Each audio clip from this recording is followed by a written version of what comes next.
Hi dear, I am Mrs. Ngozi Ekweme Onu, the CEO of True Bond Counseling Hub.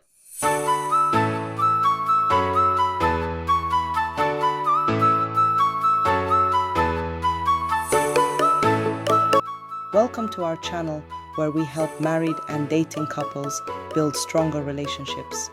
Join us to make your relationship the best one ever.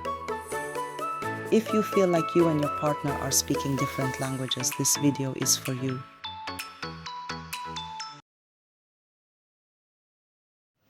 Hello everyone!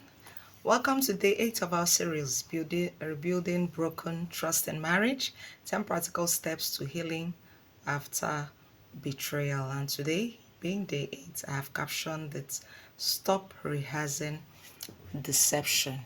Stop rehearsing deception.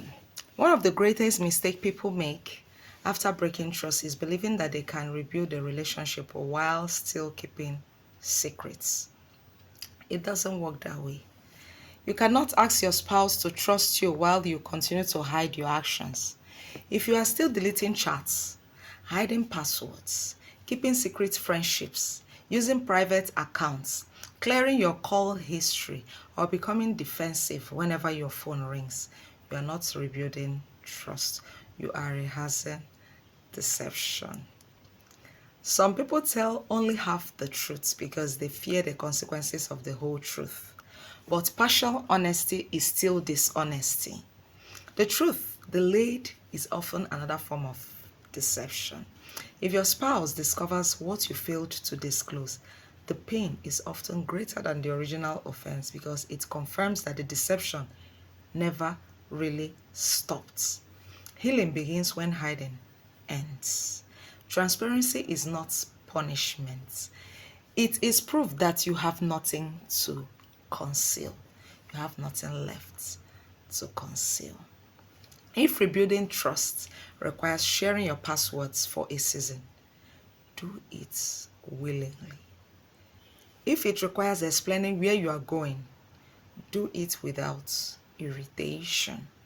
If it requires answering difficult questions, answer them honestly and patiently.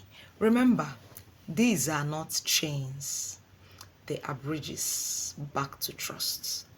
To the spouse who has been hurt, avoid turning transparency into a weapon for endless control.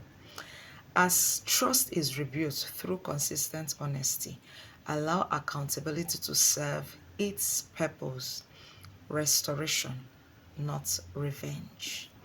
The goal is not to police your spouse forever. The goal is to create a marriage where honesty becomes a lifestyle and trust becomes natural again. Excuse me. The Bible says in Luke chapter 8, verse 17, "For nothing is secret that shall not be made manifest, neither anything hid that shall not be known and come abroad." God calls us to walk in truth because truth brings freedom, while deception keeps relationships in bondage. When there is nothing to hide, there is nothing to fear. Today's reflection, ask yourself this question: am I genuinely rebuilding trust, or am I protecting secrets that continue to damage my marriage? What hidden habits do I need to surrender today? Today's keynote, put this at the back of your mind today. If you are still hiding, you are not healing. If you are still hiding, you are not healing. Thank you for joining me on this day 8 of this beautiful series. Tomorrow, we'll be discussing forgiveness and trust are not the same thing.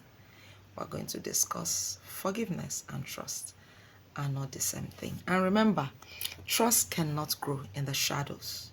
It flourishes where honesty, transparency, and integrity are consistently practiced.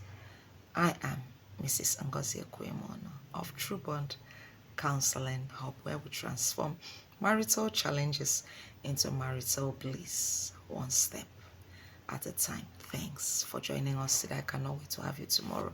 Bye-bye.